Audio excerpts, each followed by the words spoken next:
نحمده ونصلي على رسوله الكريم أعوذ بالله من الشيطان الرجيم بسم الله الرحمن الرحيم رب اشرح لي صدري ويسر لي أمري واحلل عقدة من لساني يفقه قولي واجعل لي وزيرا من أهلي ربي يسر ولا تعسر وتمم بالخير وبك نستعين يا فتاح ربي زدني علما اللهم فقهنا في الدين اللهم فقهنا في الدين اللهم فقهنا في الدين ربي هب لي حكما وألحقني بالصالحين ربنا آتنا في الدنيا حسنة وفي الآخرة حسنة وقنا عذاب النار ربنا أتمم لنا نورنا واغفر لنا إنك على كل شيء قدير ربنا ظلمنا أنفسنا وإن لم تغفر لنا وترحمنا لنكونن من الخاسرين ربي إني لما أنزلت إلي من خير فقير آمين يا أرحم الراحمين.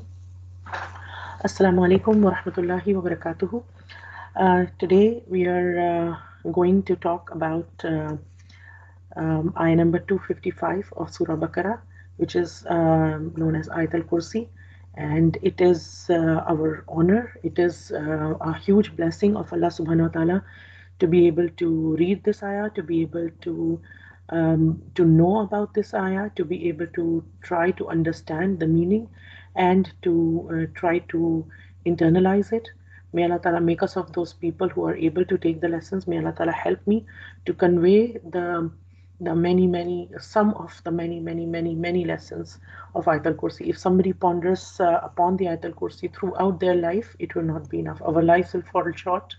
But this is the kalam of Allah, and just to convey the beauty and the majesty of this ayah, it is too big of a task for any human being. And I'm very humble that Allah Ta'ala has allowed us to reach this place that we are now. We started from Surah Fatiha and we've reached until the Ayat al-Kursi. So may Allah Ta'ala accept it from all of us. May Allah Ta'ala guide us, and may Allah Ta'ala forgive our shortcomings and help me to convey the right message, and help anybody who listens to this to understand the right message. Before we begin, I'll play the ayah inshallah, and we'll go over the word by word meaning, and then we'll start inshallah. أعوذ بالله من الشيطان الرجيم بسم الله الرحمن الرحيم. الله لا إله إلا هو الحي القيوم لا تأخذه سنة ولا نوم له ما في السماوات وما في الأرض من ذا الذي يشفع عنده إلا بإذنه يعلم ما بين أيديهم وما خلفهم ولا يحيطون بشيء من علمه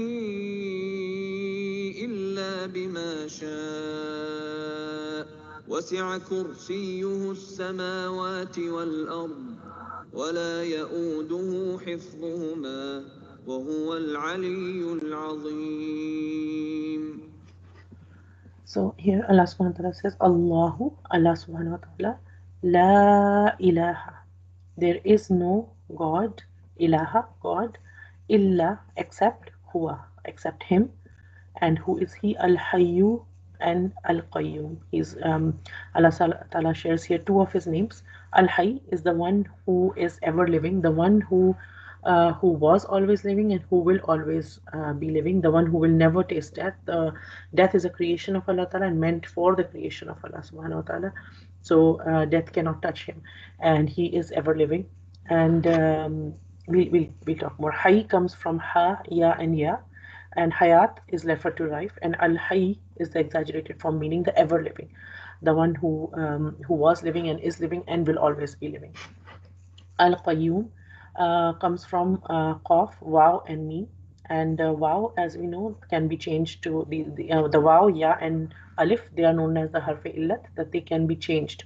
They can be interchanged depending on the word, but they hold the same meaning. It doesn't change the meaning when a waw is changed to a ya, but it can be changed for the reasons of to make the language for the word to be said how it was said, and to make it more beautiful, obviously. Al-Qayyum is an exaggerated form, and Qawm, we know that, like for example in Salah we say it is Iqama. What is Iqama? When we stand up for prayer, and that position is called Iqama. when we are standing.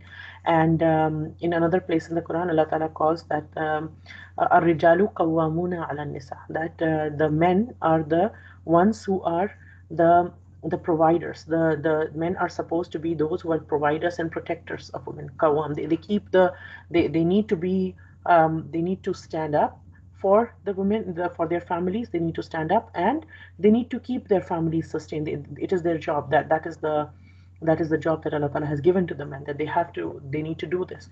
And this comes from this is again an exaggerated version of that. So it qawwam is can be referred to a human being, because that person who maintains. But qayyum is someone who sustains everything that exists and at all times. So this is an exaggerated form. And then al qayyum is one of the names of Allah subhanahu wa ta'ala, and we cannot call any other human being by this name. We can call somebody as Abdul Qayyum, like a servant of Al Qayyum, or we can call somebody a Qawwam, but we cannot call them a Qayyum. Qayyum is only for Allah subhanahu wa ta'ala.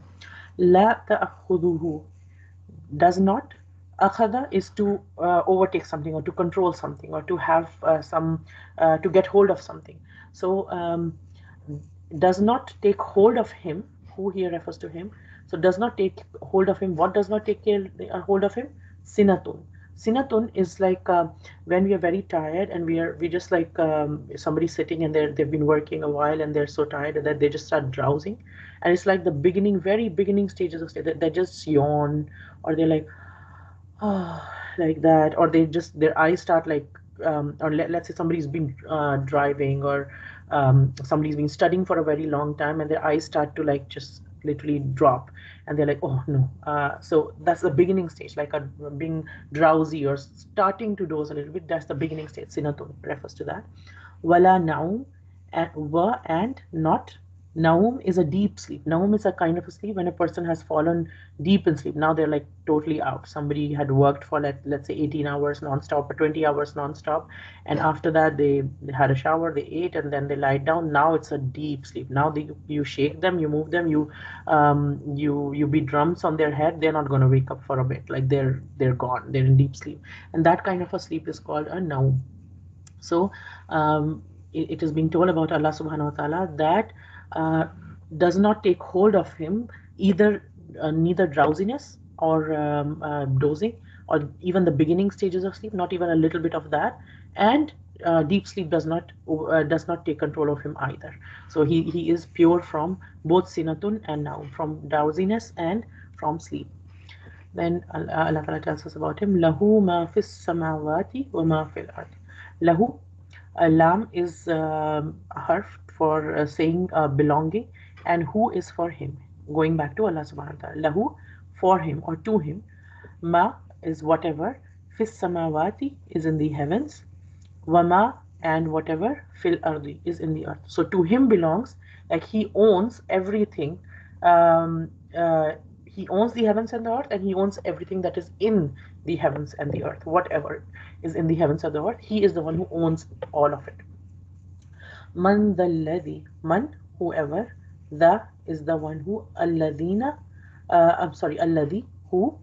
Yashfa'u, from shifat. That when we do shifat is like when we put a word for somebody. That's a shifat. Like for example, there's a company that's hiring, and there are 5 people who gave the interview, and 3 of them were very well qualified, and the company is still thinking, okay, which one of them should we hire? And let's say the manager, or the person who holds a very good position with the company, or let's say the CEO. The CEO's uncle says, okay, you know what, this is my very good friend, and can you just I think he'll be a very good person for this position, and why don't you consider him? And that person's given the job because all people were qualified, but out of these 3 who were qualified, this one was had a bit of uh, somebody put in a word for them. So that was interceding, like they interceded for them, right? So who is the one who, here Allah is saying, is who is the one who can intercede? Yashfa'u, could give shifa, could intercede. Indahu, with him, with Allah subhanahu wa ta'ala. Him goes back to Allah subhanahu wa ta'ala. Illa bi idni, except by his idn. Idn is permission. Like we say when we are trying to say something like, okay, I'll do something, then sometimes we say inshallah. Another term that we say is bi'idhnillah. Bi'idhnillah means that if Allah gives me permission to do this, I will do this. So for example, if I want to go somewhere tomorrow, I'll say I'll come tomorrow to see you bi'idhnillah. If Allah gives me permission, like as in what meaning, I will try my best, but if it is Allah's permission, then obviously only then I will be able to make it. But if it is not Allah's permission in this, then something or the other will happen and I'll not be able to make it.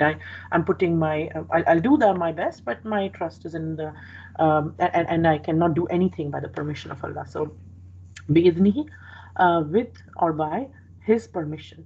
So who is the one who can intercede? Meaning there is no one. It's a way expression, a way of speaking. Like we say, who is the one who can do this? Like the way the phrase is meant to be is that no one can do this except by his permission, right? Ya'lamu, he knows, ma baina, whatever is, aydihim is in between their hands. So baina is in between, and yad is for hands, aydihim, their hands. And this is baina aydihim is an expression used for something which is before us, which is in front of us, and wama khalfahum, and what is behind them. So he is the one who knows what is in front of them and what is behind them. Meaning in front of them, we also say sometimes before them. وَلَا يُحِيطُونَ, and do not encompass. Ihata is to basically encircle something and encompass it totally, right? And they do not encompass. They do not meaning nobody can encompass or nobody can take bishay'in, anything, min ilmihi, of his knowledge. Nobody can take anything, nobody can encompass, nobody can first of all, and nobody can get the grasp of his knowledge, of anything of his knowledge, not even his knowledge. His knowledge is beyond any creation's ability, or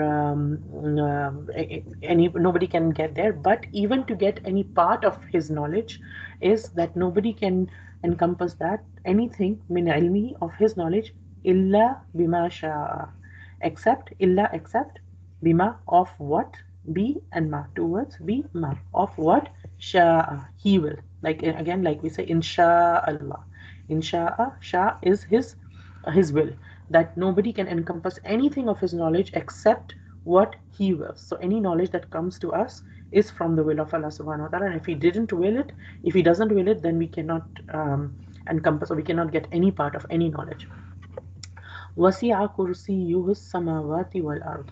Wasi'a, from wus'at, something that is expanded, something that is wide, and it extends, right? It has a lot of wus'at. Like we say, wasi'a qalbi, like expand my heart, right? So wasi'a is to extend to, and extends what? Kursiyuhu samawati wal ard. His kursi, kursiyuhu, who refers to Allah subhanahu wa ta'ala. Kursiyuhu, his kursi, his throne. And his throne extends to the heavens and to the earth, or we can also say above the heavens and the earth. As-samawat is the heavens, and wal ard, and the earth. Wala ya'uduhu, and it does not tire him. Ud is to get tired, and what does not tire him? Hifdhuhuma is guarding both of them meaning the heavens and the earth. He is guarding both the heavens and the earth, and obviously includes everything that is in them as well. And guarding both of them does not make him tired. He doesn't get tired by doing all of this. وَهُوَ الْعَلِيُّ الْعَظِيمُ, and he is the most high, the most great. Here Allah Ta'ala is saying, telling us in this ayah that I'll actually share another screen.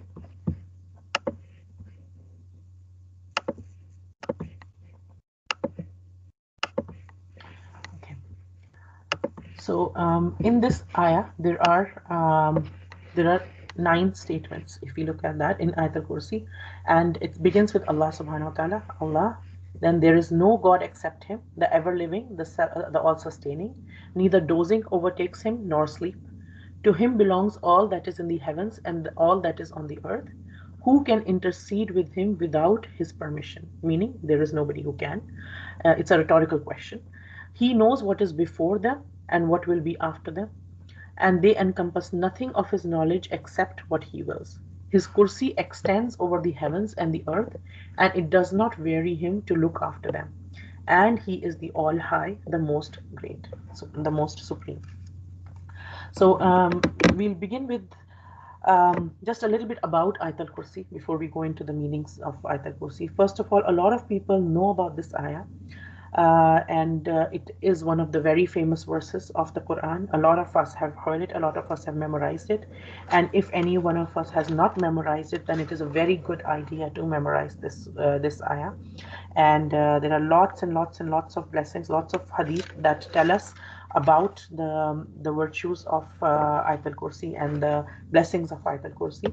And the beauty and eloquence of this verse, first of all, is impossible to capture in human words. It is beyond any human being's capacity to really explain all the beauty of this. Even if the best of us put in the best of our efforts, we cannot do it. From the hadith, we learn that everything has a pinnacle, a peak to it, and the peak, the pinnacle of the Quran is Surah Baqarah, and the peak of Surah Baqarah is Ayat al Kursi, right? And this is, it is said in our traditions that it is the leader of all the ayat of the Quran. So it is, and one of the very big quality, like that our scholars say, a big quality of Surah Baqarah is that Ayat al Kursi is in it, right? So that is one of the main thing of this. And another thing is we learn a lot of hadith about this, but one thing is, why is this ayah so beautiful, and why is it so important in our studies and everything? We can call, if we look at the Quran, there are different ayat in the Quran, and the different ayat, and they cover different subjects. So sometimes we've learned in Surah Baqarah before, there's some ayat of the Quran which tell us some stories, like the story of Adam alayhi salam, the story of Bani Israel, the different incidents of Bani Israel.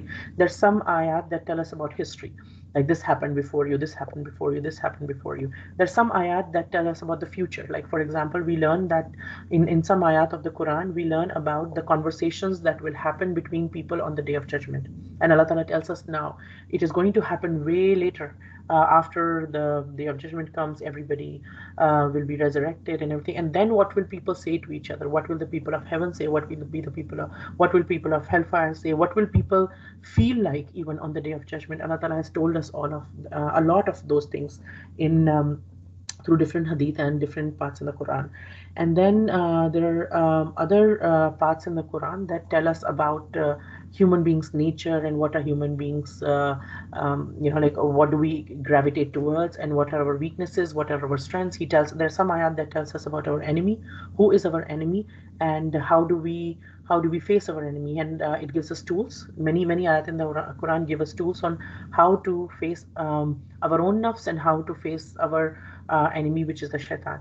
And then there are so many different kinds of ayat that tells us about the different rulings in Islam as well. Like we learn about the rulings of Ramadan, of fasting, of Hajj, and we learn about inheritance. There are rulings about marriage and divorce, and there are different kinds of rulings that we learn in the Quran. There are a lot of ayat that tells us about what are the kind of good deeds that we do, what are the kind of deeds that are loved by Allah subhanahu wa ta'ala, what are the kind of deeds that are not loved by Allah subhanahu wa ta'ala. And we are encouraged to do a lot of good deeds, like feeding the orphans, and taking care of our families, and being good to our parents, and being truthful, and giving charity out of what we have, whatever Allah ta'ala has given us, to take out things from that and give charity from that. And so there are many kinds of ayat, and there are many kinds of topics of throughout the Quran.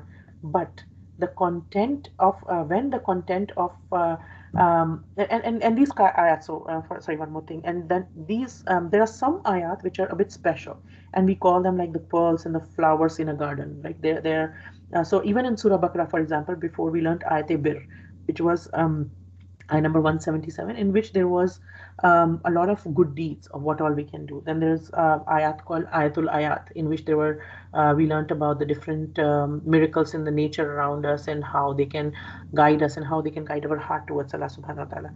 But this ayat, and even so, it has a close relationship also with Surah Ikhlas. This ayah and some of the other places in the Quran the content of the ayah is Allah subhanahu wa ta'ala and His names and attributes. And those ayat which have the topic or the content of the ayah is Allah subhanahu wa ta'ala and His qualities, His names and attributes, those ayat are the most grand and majestic because the topic is the most grand and majestic. What is the topic? The topic is Allah subhanahu wa ta'ala Himself. And that makes these ayat very beautiful, very grand, very majestic. And the most majestic of all of them even is Ayat al-Kursi, because Ayat al-Kursi tells us, it is the base of our Aqidah, it is the base of our deen, it teaches us who Allah Ta'ala is. And Ayat al-Kursi actually gives us the tafsil of Surah Ikhlas. It explains Surah Ikhlas to us. And it is not, one thing is, it is not the longest ayah in the Quran. However, it is long and it has several sentences. And in this ayah, several of names and attributes of Allah subhanahu wa ta'ala have been mentioned. And some scholars have put them together and counted it as 25 and different qualities of Allah subhanahu wa ta'ala and everything. And one thing is that when we call somebody in this world and somebody who's like very, just for a human example, and the purpose of example is for us to understand, not that Allah Ta'ala is not the being who can be restricted to any example. The examples are for our own understanding. So when we call anybody in this world and that person has done some great achievements, or let's say somebody is very, very brave, or somebody has been like a soldier in an army who has been super brave and everything, then what do we say? We say things like, he is like a lion, right? And we give them these qualities and everything. And then when we say these qualities, we know a bit more about that person. When we understand the qualities of that person, even if we might not have met that soldier in person, but when we know the qualities, we develop a little bit of more infinite affinity towards that person, a bit more warmth towards that person when we understand what are their qualities. Let's say we understand that somebody,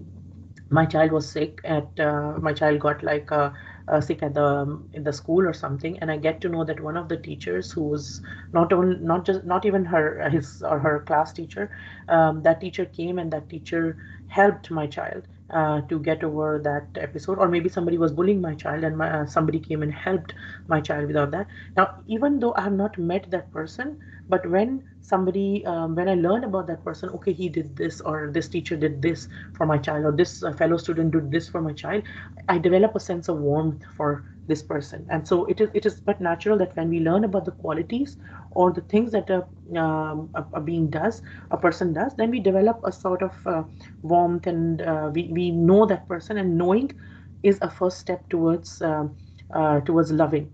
And our when we are learning about Allah subhanahu wa ta'ala, then it is an opportunity for us to increase in our love for Allah subhanahu wa ta'ala. And regarding Ayat al-Kursi, there are, again, like we said, there are several things that are mentioned in our tradition, several hadith that are mentioned. In one of the hadith, the Prophet ﷺ asked one of the companions that which is the greatest ayah in the Quran. And the companion replied, Allah and His Messenger know best. He knew it, but he was being humble. Like, how can I say in front of the Prophet ﷺ? And then the Prophet ﷺ asked him again, okay, tell me. His name was Ubay, and he said, Ubay bin Ka'b, and he said, okay, tell me, Ubay, which is the greatest ayah in the Quran? And then he said, Ya Rasulullah, it is the Ayat al-Kursi. And the Prophet ﷺ got very happy on hearing this, and he said, may Allah increase you in knowledge, or may Allah, he gave him a beautiful dua that may knowledge be with you always. And Ubay is known as one of the people who had a lot of knowledge about the Quran. And so that is one incident, and which is known. Another incident is one time there was a lot of charity that was collected. Like the Prophet ﷺ used to collect charity from different people on Fridays and on other days, and because of different needs, and then they would be distributed or utilized. Maybe they were going on an expedition and they needed all of that. So there was no state salary at that time. People would donate, and people would self-sponsor themselves if they had to go for an expedition or something. So at one time there was a lot of a charity that was given, and the Prophet ﷺ asked Abu Huraira radiallahu anhu. Abu Huraira radiallahu anhu is one of the companions of the Prophet ﷺ who narrated the maximum number of hadith, right? And he was one of the companions of the Prophet sallallahu alaihi wasallam, who lived with him for not a very long time, but he was very much dedicated to the ilm, and he was so much dedicated to ilm, that to knowledge, to getting knowledge, that he would not eat or drink, he would not go out anywhere. He didn't marry in the time that he was with the Prophet sallallahu alaihi wasallam, and he would stay there. He was one of the people of who stayed there at the masjid and learnt from the Prophet sallallahu alaihi wasallam day in and day out. And so the Prophet sallallahu alaihi wasallam sent him, Abu Huraira, to guard the all the belongings of all the charity that was collected, all the wealth of Muslims, and he sent him to guard it. And during the night when Abu Huraira was guarding it, he dozed off a little bit, and then he woke up. He found a person trying to steal the from the wealth of Muslims, and he caught this person, and this person started crying and saying, you know what, I have children, I have family, and please, please let me go and everything, and forgive me and everything. And Abu Huraira's heart softened. He said, okay, fine, go.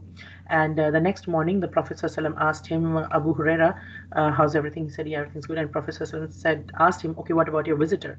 And Abu Huraira said, Ya Rasulullah, and he told him the whole thing. And the Prophet ﷺ said, okay, you let him go, but he will come again today. And that's obviously that happened. So that again, the second night, Abu Huraira dozed a little bit, and then when he woke up, he found the same person, and he was trying to steal again. And he said, he caught him, and he's like, okay, didn't I catch you yesterday? And you said you'll never do this again, and you're trying to steal again and everything. And he's like, again, he kept crying and crying and gave a lot of excuses. He's like, no, please, I'm really hungry. I have this, and I need so much for my family, and please let me go. I promise I definitely not do this again. I'll never steal again and everything. And Abu Huraira's heart softened again, and he said, okay, fine, go. And when he went, and the next morning the same thing happened, the Prophet ﷺ told him that, okay, what about your visitor? And he said the same thing. The person came, and I let him go because of this. And Prophet ﷺ told him that, okay, he will come again today. And this the third time. Abu Hurairah said, okay, now it has been twice, I'm not going to be caught like this. And he stood up the whole night, and lo and behold, the person comes again, and he catches him. And this time he's like, no, I'm not going to leave you at all, and now I'm going to have present you to the Prophet ﷺ, and you are a thief, and you will be caught. And this he started crying, and he said, okay, you know what if I tell you something which is a huge treasure? And he said, okay, tell me something. And he said, okay, if somebody recites Ayat al-Kursi, then they will be protected throughout the night. If you recite Ayat al-Kursi, then you'll be protected throughout the night, and no jinn, nothing can harm you throughout the night if you recite Ayat al-Kursi before sleeping and everything. And he said, okay, fine. And he said, okay, yeah, this is a huge treasure and everything, and no shaitan can do waswasa, nothing can harm you, nothing can happen throughout the night, no harm will come to you through the night. And he said, okay. And he went, he let them go this time. And the next morning he told the Prophet ﷺ that this is what had happened, and this person said this, and because he said this, that's why I let him go. And the Prophet ﷺ said that he told you the truth, although he is a liar, and but this time he's told you the truth. And then the Prophet ﷺ told him that this person who actually came, he was actually the shaitan. He was the shaitan who came, and he wanted to steal from the wealth of the Muslims so that the Muslims become weak and everything. And he is a habitual liar. Shaitan always lies and deceives, but this one time he's told you the truth, and this one thing is the truth. And so we learned from this hadith that if we want to protect ourselves, one of the beautiful things that Allah Ta'ala has taught us to protect ourselves is to read Ayat al-Kursi and it is one of the part of the morning and evening adhkar as well, that we read Ayat al-Kursi. From another hadith that we learn is that anybody who recites the Ayat al-Kursi after every first salah, whoever prays their or any of the all of their five first salah, and they're praying Ayat al-Kursi, they're reading Ayat al-Kursi right after they finish their first salah, right after they do the salam, and they say Allahu Akbar, and then we do our tasbih, we do Subhanallah, Alhamdulillah, Allahu Akbar, and whatever the tasbihs we are doing, and then we read Ayat al-Kursi before we talk to anybody else. Then if somebody is in a habit of doing that, then there is nothing separating them from Jannah except their death. Right? So the only thing in between them and paradise then is just their death, because obviously you have to pass away before you go to Jannah or Jahannam. May Allah Ta'ala make us of the people of Jannah, and may Allah Ta'ala protect us from the punishment of fire. And so there's nothing that is stopping us from Jannah if we get into the habit of reciting Ayatul Kursi after every first salah. Obviously, there's another point that the scholars take from it is obviously to be able to read after every first salah, you will have to pray your first salah first of all. So somebody to be eligible for that hadith, somebody has to be first of all very regular in praying their five salah, and then to read Ayatul Kursi after every first salah. So then this hadith applies to you, and may Allah Ta'ala make us of those people. So another benefit, and it takes less than literally takes 30 seconds to recite Ayatul Kursi, and it is such just to spend those 30 seconds after every first salah to be eligible for Jannah, to be eligible to be able to that maybe that way people be able to meet Allah Subhanahu wa Taala one day. That is something which is such a small deed with such a huge reward that we cannot measure it in anything. And another thing that our scholar says, this kind of good news that okay, you recite this and everything, these benefit people when they have a good aqidah, right? When some people listen to these hadith and yet they are not able to act on it, or they don't think too much about it, because a lot of sins in their life block their heart, and sins are like dirt, right? So they block the light and everything. So when there's a lot of dirt on a lamp, on the outside of a lamp, it will block the light. So sometimes we wonder why, when people know about this, why aren't they doing it, right? Because that it is to be able to understand something, to be able to internalize something. First, we have to have our aqidah right. We have to understand who Allah Ta'ala is and everything, and to feel and know the importance of this ayah, and that we will, inshallah, we will go over it a little bit. And then once we understand it, we internalize it, and then we read Ayatul Kursi, then then our heart fills with khashiyah of Allah subhanahu wa ta'ala. Our heart fills with, who is this being that I am worshipping? Who is Allah that I am worshipping? And then when our mind and our hearts develop this awe, this amazement, this thing about Allah subhanahu wa ta'ala, then our love increases for Him, then it impacts our whole life. And so it is not just reciting Ayatul Kursi, but it's like the more we know about it and the more we recite it, the more we think about it, the more we internalize it, the more we will grow in our love for Allah subhanahu wa ta'ala, in our worship to Allah subhanahu wa ta'ala. Right? And like we said before, the more we love and know someone, the more we can love that person. And there's a saying in Arabic which means basically that uh, the thing that you are the more unknown about, that much you are an enemy of that person. Yeah, you become an enemy of that thing that you don't know much about, right? It's because you're scared of it or you don't know much about it. The more you know somebody or something, the more you can start to love that person. And that modern psychology tells us that as well. That and we know that, like when we develop any relationship with any, let's say a husband and a wife, and they're first married, the more they know each other, yes, there might be little things that they irritate each other with over the years, but the more they know each other, and if they're both genuine people, their love will actually increase. It might not be the same kind of love they had in the beginning, but the more they know each other, the more they understand, the more they care for each other, they have like a whole history of taking care of each other, doing things for each other, the more their love increases for each other, right? And sometimes we might have something really precious with us, but we might just throw it away because we don't realize its importance, right? So it is important to understand and internalize something, to be able to love it, to be able to basically do and the more we know about Allah Ta'ala, the more we love Him. So here Allah Ta'ala is telling us there are different statements, and different statements in Ayatul Kursi, they all go back to Allah Subhanahu wa Ta'ala. So here it starts with Allahu.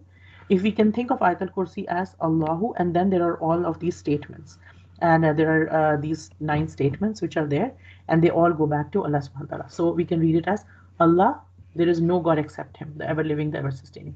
Allah, neither dozing overtakes Him nor sleep. Allah, to Him belongs all that is in the heavens and all that is on the earth. Allah, who can intercede with Him without His permission? I.e., nobody can. Allah, He knows what is before and what will be after. Allah, and they encompass nothing of His knowledge except what He wills. And Allah, His Kursi extends over the heavens and the earth. Allah, it does not weary Him to look after them, that's the heavens and the earth. And Allah, He is the All High, the Most Great. Right. And before we go ahead again, a lot of people have talked about the literary beauty of how the statements, and again, human speech is no comparison for the speech of Allah subhanahu wa ta'ala, which is the divine speech. And one of the ways that our scholars, and there are many things, but one thing that a lot of some scholars have looked at it is the composition of the literary composition, how the language of Ayat al-Kursi has been arranged. One is this one beauty, that the word Allah and then everything, all different statements kind of go back to Allah. And then another thing is something called a ring composition. So basically what is ring composition means is, so if you think of it like a mirror image, and or like a circle that we can imagine, so Allah, and then there are these statements. And if we look at the first statement, then it is linked to the ninth statement. If you look at the second statement, it's linked to the eighth statement. Third statement, it's linked to the seventh statement, and fourth, so first to the last, then second last to second to the second last, third to the third last, fourth to the fourth last, and then right in the middle we have He knows what is before and what is after. So it's like a perfect mirror image in this ayah, ayah number 5, which is right in the middle, which is He knows what is before and what is after. So before and after, that becomes a mirror image in itself. So it's almost like, and if we think about the Quran, how it was revealed to the Prophet who could not read or write, and the numbers of the ayat were not the numbers or the sections of the ayat were not sectioned like that before. So this is something that when somebody reads or writes and then put together, then they can figure out this. And these literary beauties have been found much later, much later, by different scholars who've spent their time studying the Quran and everything. So it is just the fact, and this is not just one place in the Quran that we find this linear structure, this ring composition or a mirror image of ayat. There are, even in Surah Baqarah, once we finish Surah Baqarah, may Allah Ta'ala take us to that day. Once we finish Surah Baqarah, we'll go over that how the whole Surah Baqarah is a ring composition in itself, or different concepts, and they are mirror image of each other. And then inside Surah Baqarah, Ayat al-Kursi is a sub-ring, kind of a little of its own mirror image in itself. So if we look at it, the first statement is, there is no God except Him, the ever-living and all-sustaining. Here Allah Ta'ala talks about two of His names, and that He is all-living and all-sustaining. And in the last part of the ayah, that He is all-high, that He is Al-Ali and Al-Azim. And that is again the two names of Allah subhanahu wa ta'ala. The second statement is, neither dozing overtakes Him nor sleep. And the second last statement is that it does not weary Him to look after them, because like when you get weary, that's when you will be dozing or sleeping. He does not get tired at all, ever. So it does not, these two statements are linked. Then the third statement is, to Him belong all that is in the heavens and all that is on the earth. And the third last statement is, His kursi extends over the heavens and the earth, right? So these two statements are linked. And then, and the fourth statement is, who can intercede, who can put the shafa, who can put in a word with Him without His permission. So only those who He gives permission to will be able to present their case or say something or make a shafa, make a sifarish for somebody. And here he says on the fourth last, and they encompass nothing of His knowledge. So nobody can intercede, nobody can encompass of His knowledge, and then He knows what is before them and what will be after them. So let's go back to now the meaning of Ayat al-Kursi. The first statement that Allah subhanahu wa ta'ala tells us is that, we'll go back to the, inshallah, we'll go back to the ayah. Okay. So here in the first statement, Allah Ta'ala tells us, Allahu la ilaha illa huwal hayyul qayyum, that there is no God except, there's nobody worthy of worship, there's no deity that is worthy of worship except Allah subhanahu wa ta'ala. And ilah, when we look at the word ilah, what do you mean, what do we mean by the word ilah? Ilah is that being, that God, that entity towards whom somebody turns, towards whom we turn when we are sad, when we have some kind of a need, when we have some kind of a desire to do something. And the being without whom there is no peace, without whom there is a lot of frustration, there's a lot of like anxiety, there's a lot of like restlessness inside. And peace comes when you go to that being. Peace comes when you go and when you are related, when you are attached to that being. That is ilah. And ilah, another meaning of ilah is that being that that mesmerizes and amazes you. And he's so mysterious that he actually, your own mind gets like mesmerized, like how can this happen, how can some being be like this, and your mind falls short of trying to even think about it, right? And Another thing is that there are many words described to use love in Arabic, and there are like around more than 10 around 10 words or more than 10 words to describe the various kinds of love in Arabic, starting from the very simple kind of a love, which is like infatuation or just liking of somebody and everything, to deeper and deeper and deeper love, to the very top.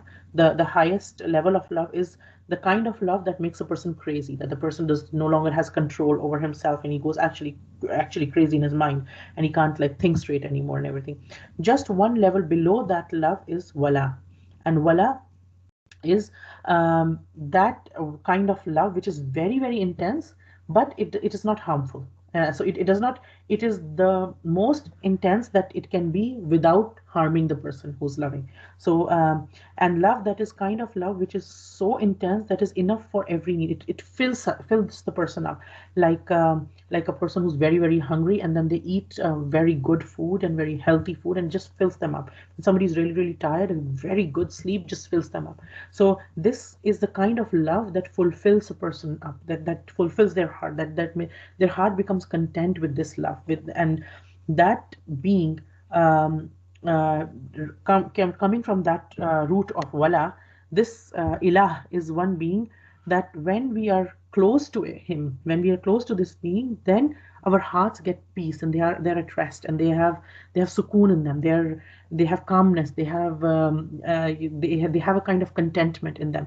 And when our hearts go away from it, then it creates a lot of restlessness. It creates a lot of unease, and a person tries to fill that unease, dis-ease, and or that kind of frustration, that kind of and the inner turmoil in different ways. Different people try to fulfill it in different ways, but the ilah is the one who actually can fulfill that kind of thing. When we go near him, when we interact with him, that's when our heart actually finds peace. And so coming from this ilah, that Allah, who is Allah, he is the being who is worthy of true deep intense love.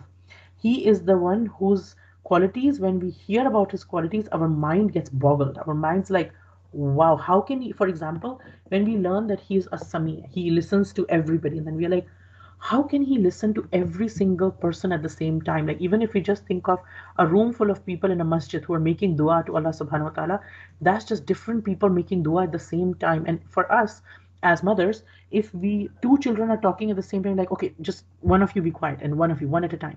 Or if there's a phone call, and we are listening to somebody, if a child is saying something, and there's a doorbell as well, and there's like in the middle our husband's asking for something else.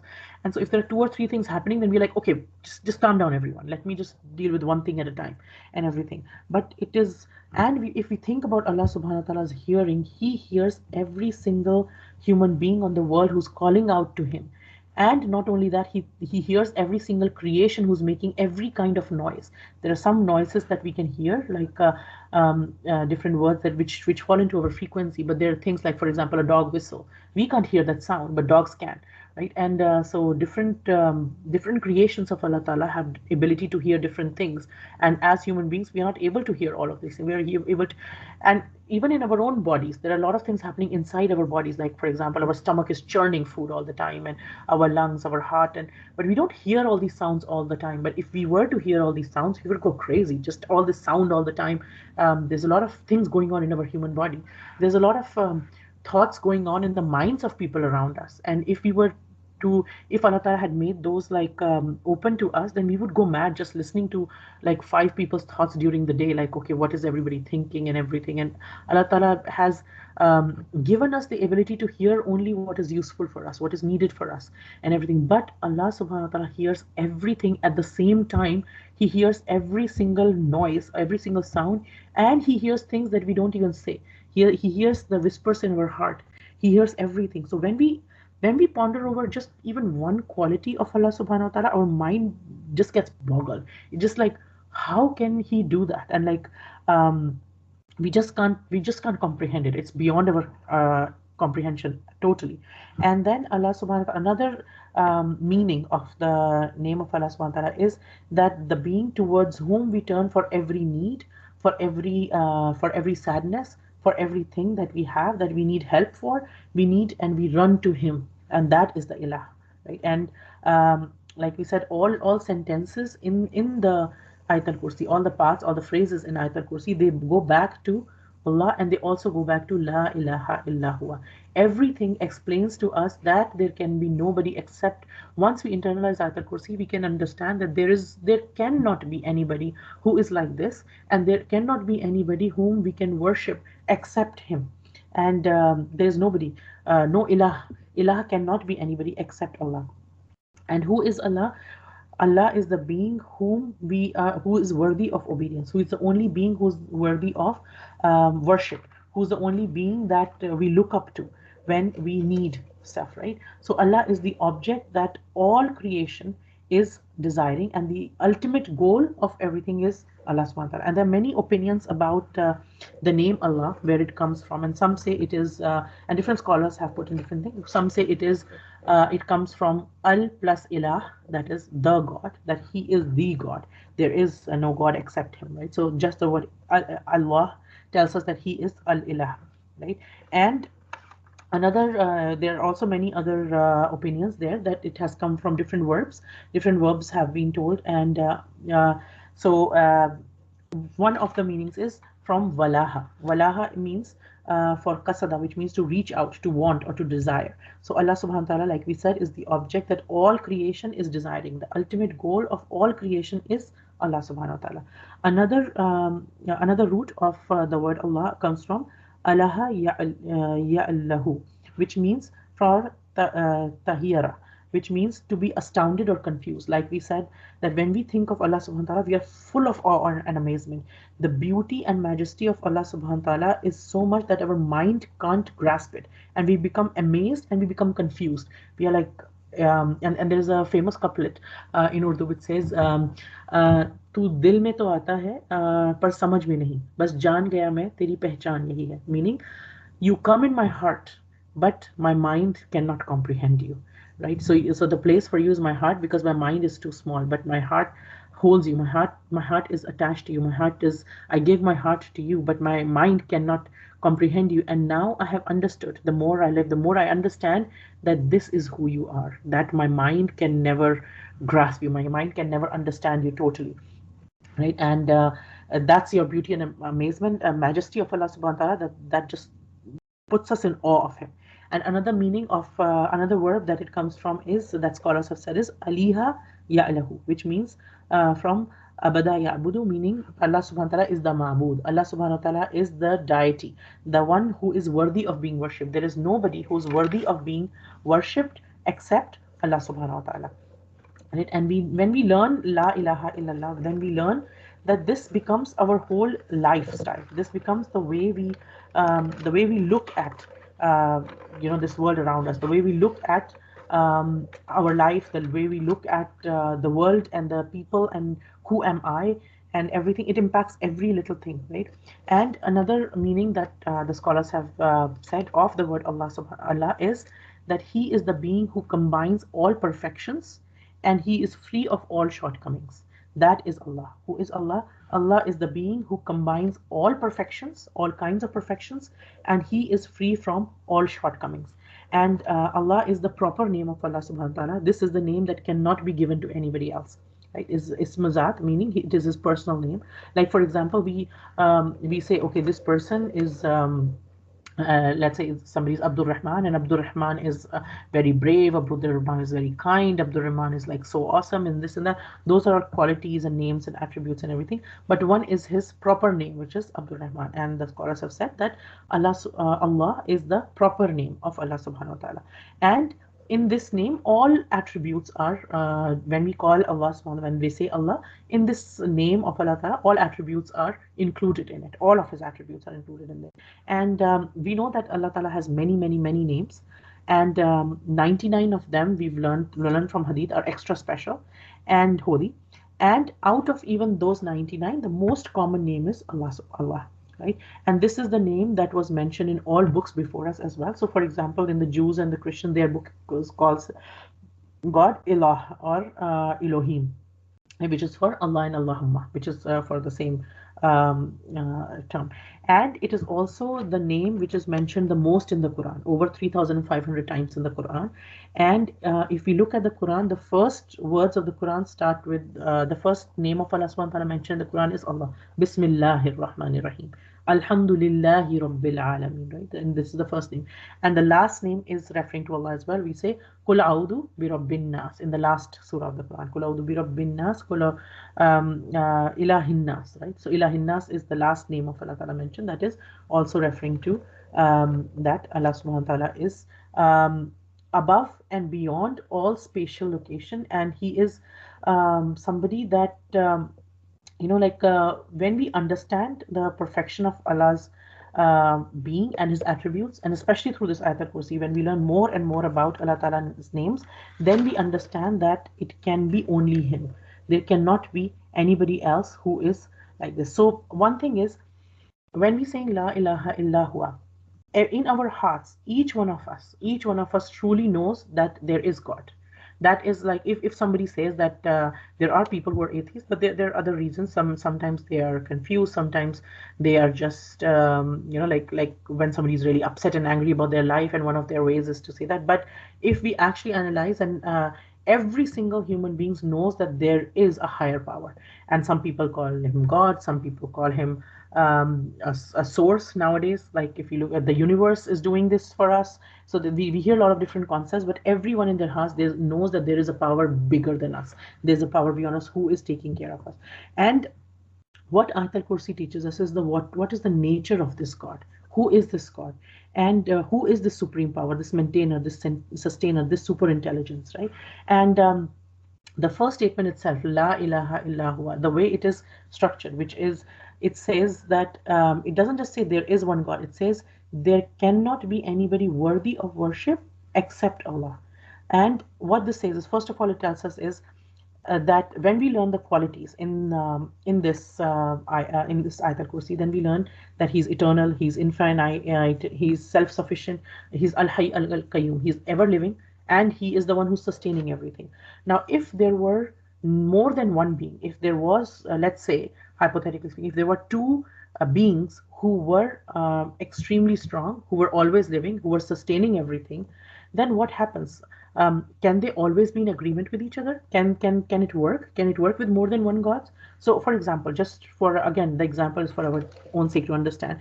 Supposing there's a rock which is sitting there, and there are two people who want to move this rock, and if both of them work in opposite direction, one is going right and one is going left, then what will happen? Their forces will cancel out and nothing will happen. The rock is not going to move. If one of them overpowers the other person, one of them has more power and moves the rock, then that one is more powerful. Then that means, so if out of the two wills, one will is more powerful, then that will has more power than the other will, clearly is subservient to them. And if there are two wills, but they're always in agreement with each other, they're always the same, they have all the same qualities and everything, then how are they two? Because for two entries, and so for example, in my garden, if I see there are two trees, how do I know there are two trees instead of one?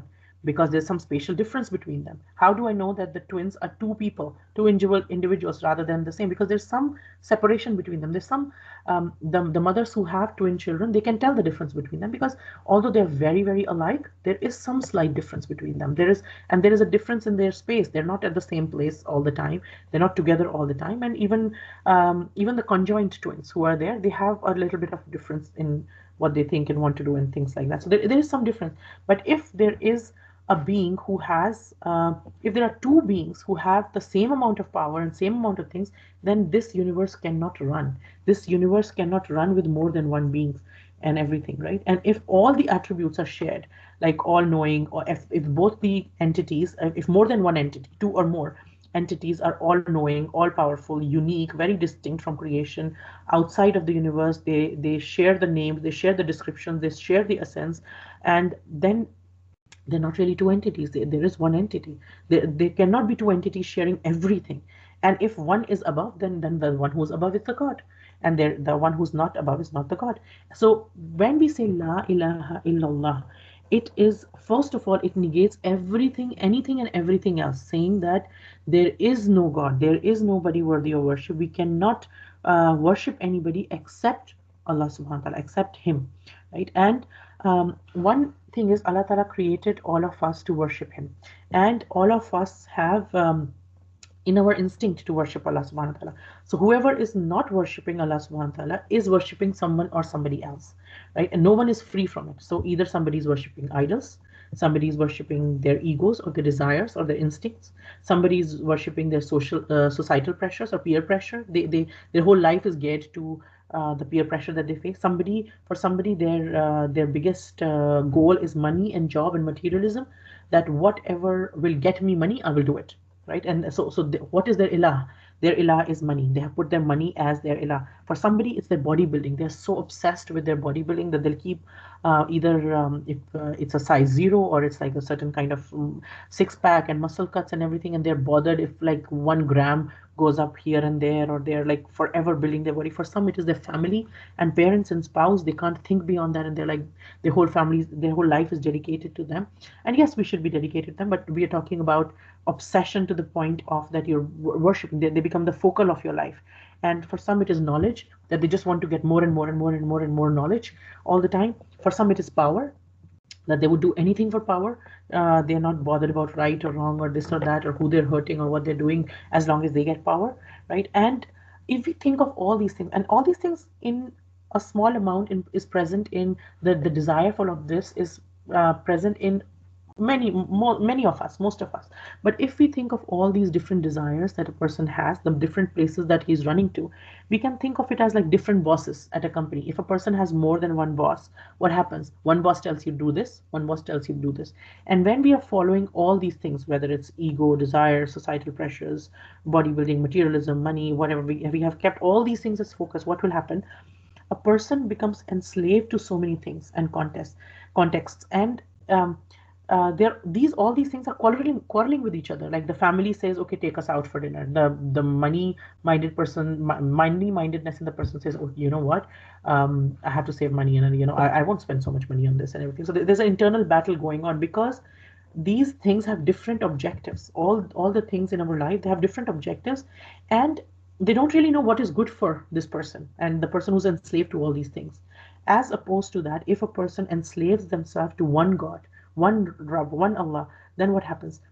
We are ready to, we understand that He is the one true Rabb, and He has all these qualities which come in Ayat al-Kursi, and He is the one who's intensely merciful. He is the one who knows us better than we know ourselves, and He is the one who knows truly what is good for us.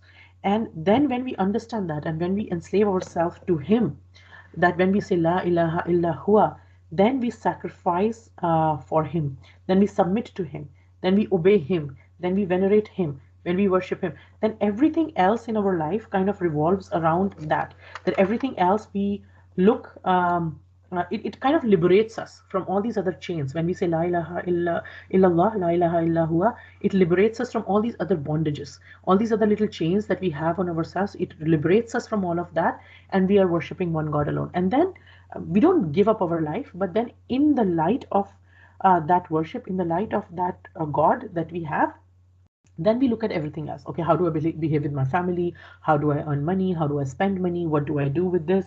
How do I have, what kind of friendships do I maintain? How do I maintain my friendships? What are the rights of my neighbors upon me? What can I expect from my parents? What can I expect from my children? What is my striving for knowledge? What does that look like? And what is a balanced way of dealing with power? When Allah Ta'ala gives me power, how to utilize that power? So all these things that are there in our life, our paradigm becomes La ilaha illallah, and that is becomes the glasses through which we look at ourselves and our world. Then we understand, and also when we understand La ilaha illallah, when we internalize that, then we are able to understand the rulings of Islam. A person who has not internalized La ilaha illallah, who has not understood the deeper the manifestations of La ilaha illallah, some of the rulings of Islam seem very absurd to him. Like, why do I have to do this? Why? This doesn't make any sense. But it is okay to have that inquisitiveness before, but as we grow more and more in our religion, as we understand more and more about Allah subhanahu wa ta'ala, about how He loves us, how He does things for us, then we understand the laws of Islam more and more as well. And our understanding keeps increasing, right?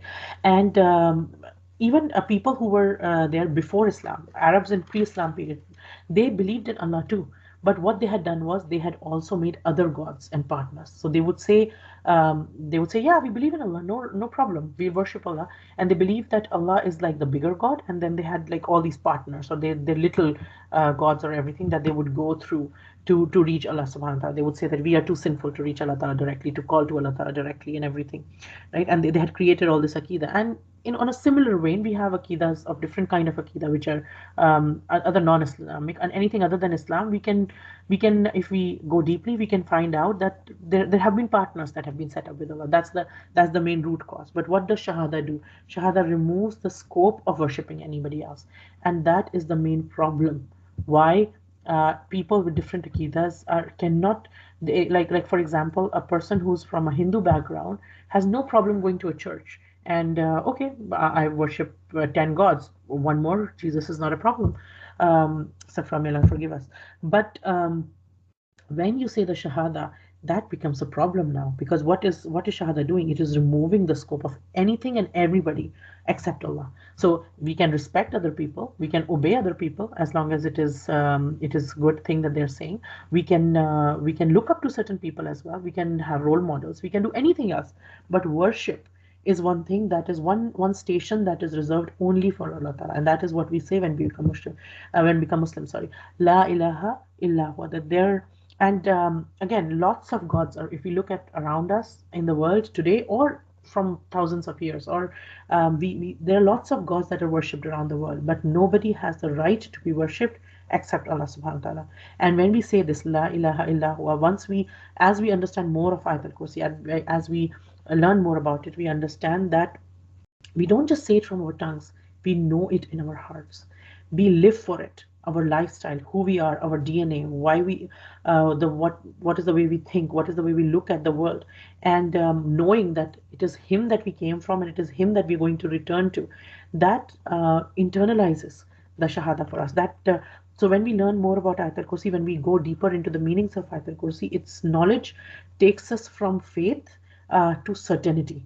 Like, it removes doubts from us. And when we are 100% sure, and when there is 100% certainty in us, then we are able to share the message of Islam properly as well, because we don't have doubts ourselves, right? Then we are not like confused about something else. We are not, nobody can trick us. People can't like look at us and tell us like, okay, what is this? And any question which is controversial, or any question which is a bit hard, that doesn't shake our belief, because we are firm in that, right? And the same concept, la ilaha illallah, the whole Quran is full of tawheed. Anybody who learns the Quran cannot misinterpret. Whoever understands, read and studies and understands the Quran cannot misinterpret the Tawheed.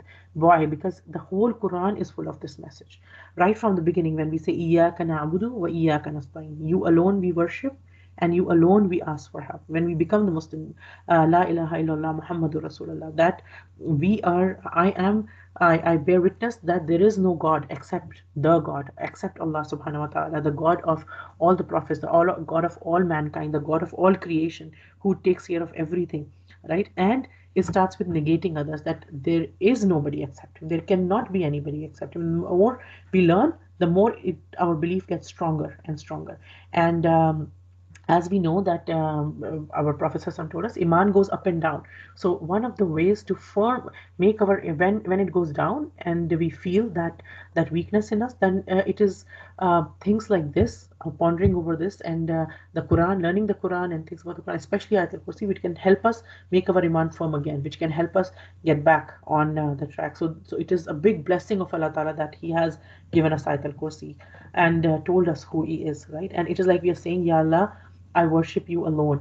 So there's a different phrase. Like sometimes, so for example, a wife says to a husband, "I'm yours," or when she says, "I'm yours and only and only yours."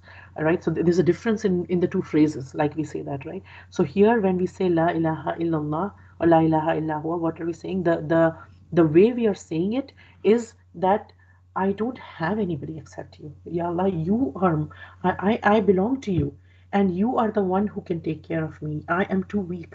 I am too, I submit to you. and you are the one, and there is no one except you that I will ever worship. There is nobody. I will love people, I will respect people, but you are my only object of worship. And this way, when we say this, this is what makes shaitan run, because he runs, because the more we say it, the more we internalize it, the more we think about it, the more we ponder about it, the more it gets deeper and deeper in our heart. And obviously, shaitan wants to nothing but to take us away from Allah subhanahu wa ta'ala, right? And that is why he runs away when we say this. When we say Ayat al Kursi, shaitan runs away, and everything. And the words have, and in communication, we learn that the words have a way of impacting us. How the words are said have a lot of way of impacting us, right? So when we talk to someone, then we don't just, like, we don't just rush to what we are saying. We go and we exchange pleasantries. We go, okay, how are you doing, and how's everything, and everything. And then we, when we meet a friend after some time, then we start talking about different things. We don't just go and straight, okay, I want this from you, or this and that. No, there's a way of talking. And through the Quran, Allah Ta'ala also teaches us the way of talking, the way of introducing things, how he introduces different things to us with beauty, and with the like little by little to us at a certain time. And then Allah Ta'ala tells us that once we say La ilaha illa huwa, who is He? He is Al Hayy and Al Qayyum. Al Hayy, like we said, comes from the ever living, Al Hayy, from Hayat. And He is the one who is living. He was always living, and He will always live. He is beyond the dimension of time. There was no time when Allah subhanahu wa ta'ala was not there. Right? He is the one who has always existed, and He is the one who is beyond death. Death cannot touch Him, and everything. And sometimes we hear one of these questions is like, some people say, okay, this was created by this, and this was created by this, and Allah created this. And then there's a hadith to the effect of that the Prophet ﷺ told us that, like, one of the deviations, or to the effect of, I'm not quoting the exact hadith, but basically to the effect of that, don't go down that route when somebody will ask that who created Allah, right? Because that's something that is that goes against the definition of Allah subhanahu wa ta'ala. Who is Allah? He is the uncreated being, right? And some people say this, like some people, when they try to ask about Islam, and they say, okay, what do you mean, like, uh, who is Allah subhanahu wa ta'ala, and who created him, and everything. And what we say is, and how we can reply to this is, Allah Ta'ala teaches us at other places in the Quran. When we get there, we go in more detail. But there are four possibilities for anything to be created. That is makhluk, or anything which is muddad, that came into being, right? If anything was not always alive and came into being, then it can only happen in four ways. One, it came from nothing. So there was nothing and it just came out of being. Second, it created by itself, which is as absurd as like a mother giving birth to herself, or so that is creating something by itself. When something's not existing, how can it create itself? That is, does not make any sense. Coming from nothing doesn't make any sense, because we know that for some to make something, something has to exist to make it, right? The third option is, it was created by something which is created itself.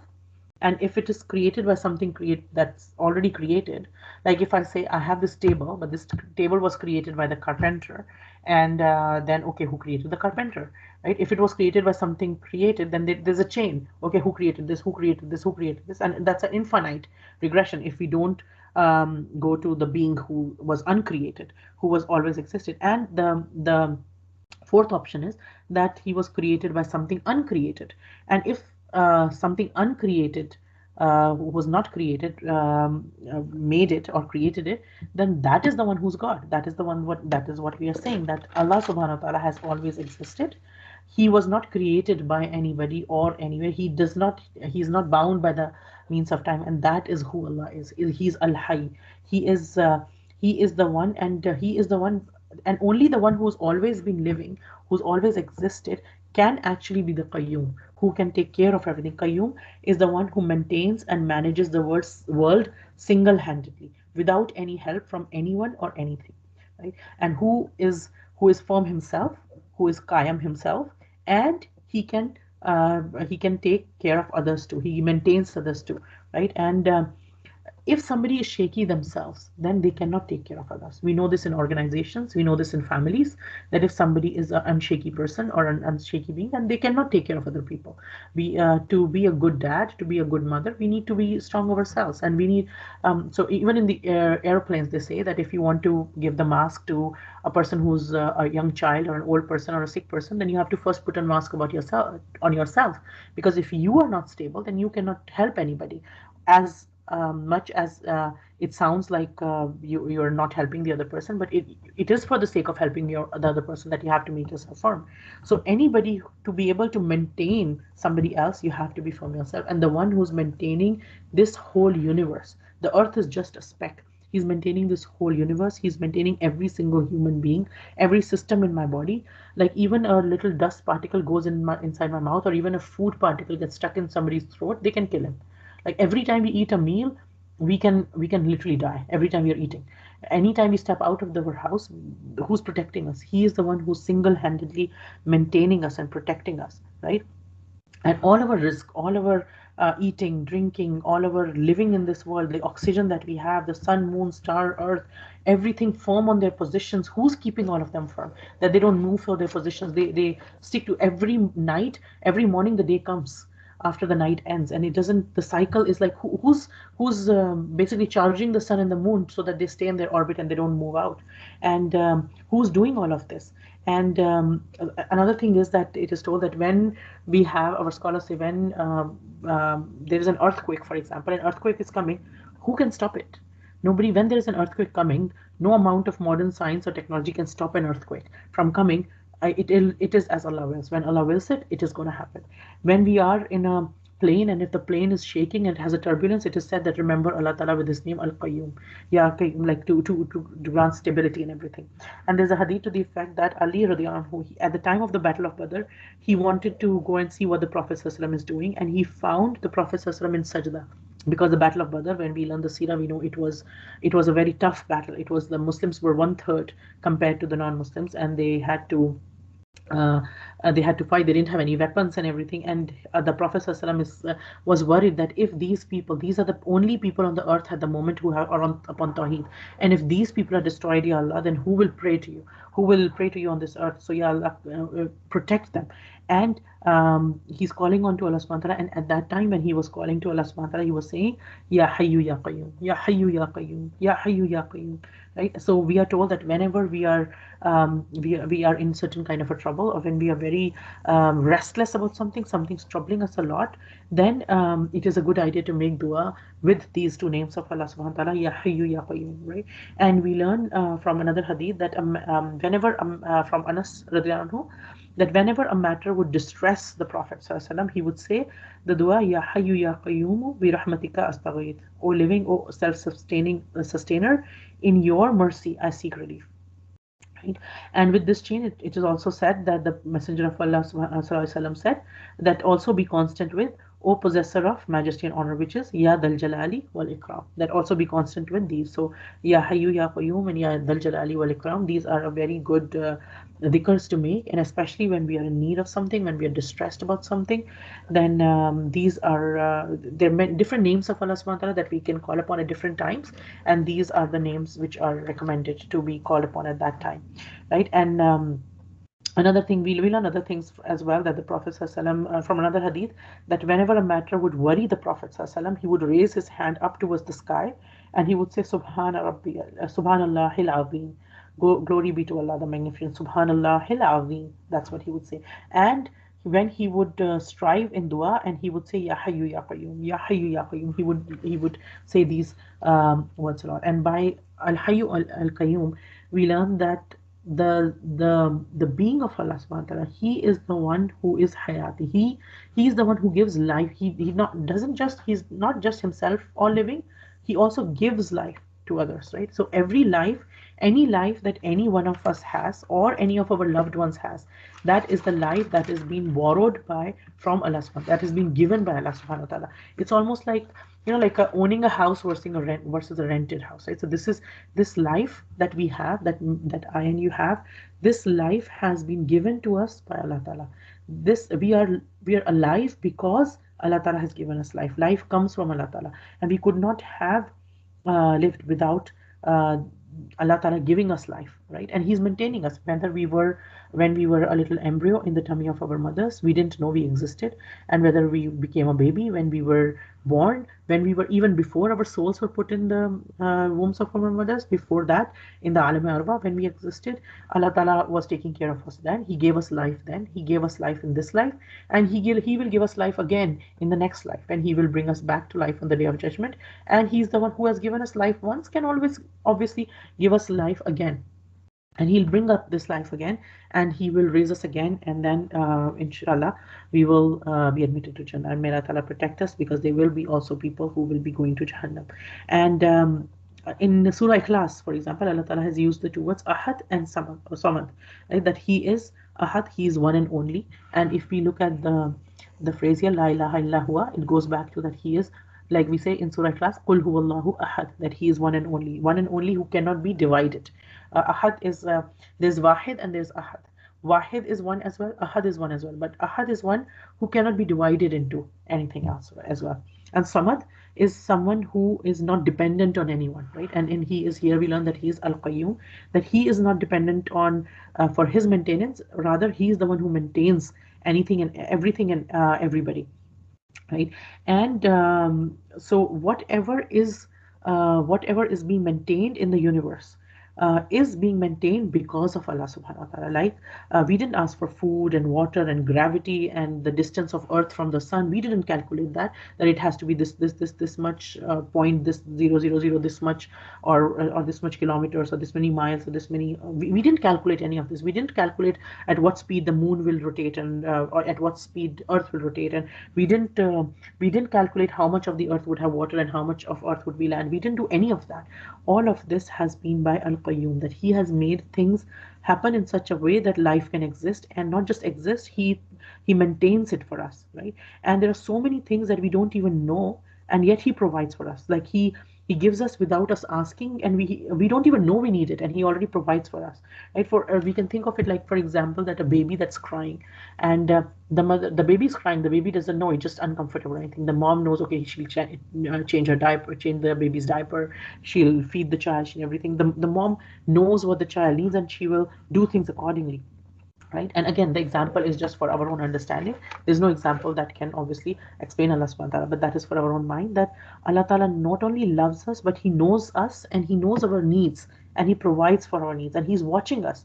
And that's why we are continuing to exist. If He was not watching us for even a minuscule of a second, we will cease to exist. We cannot exist anymore, right? And there's a narration to the effect that Musa alayhi salam, he asked Allah subhanahu wa ta'ala that how is this world running? This is so complicated and everything. How is this running?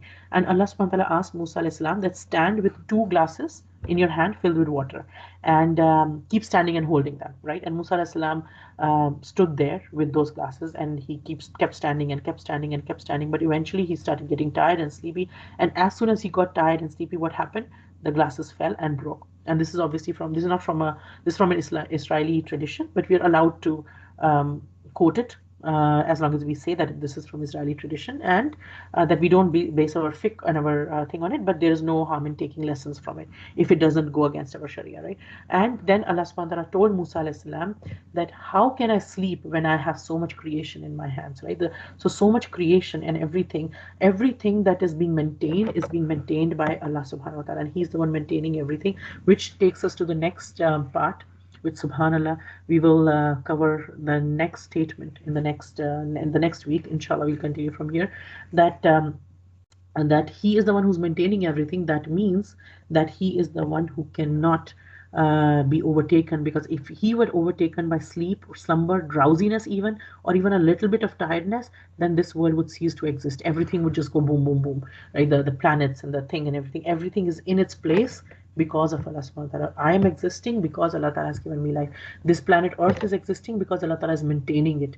Every second, every minuscule, every little part of a second that is there, Allah ta'ala is maintaining this earth. Allah ta'ala is taking care of this earth. Allah ta'ala is taking care of my family. Allah ta'ala is taking care of my country. Allah ta'ala is taking care of my like this whole mankind. Allah ta'ala is taking care of this whole universe. That's why everything is being maintained.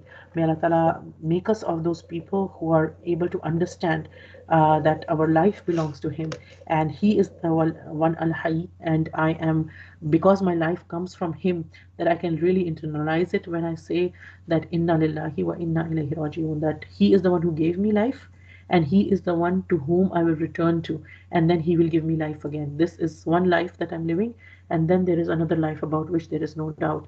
And may Allah Ta'ala make us of those people who, when they say La ilaha illallah, it is not just a statement on our tongue, it is a statement that enters deep in our heart, and we are able to understand it. We are able to understand the deep, deep, deep, deep implications of this statement, which is heavier on our scales on the day of judgment than anything else. And may Allah Ta'ala make us, make our families, and make our friends of those people who say La ilaha illallah Muhammadur Rasulullah. May Allah Ta'ala make us of those people who carry this message around and make it common.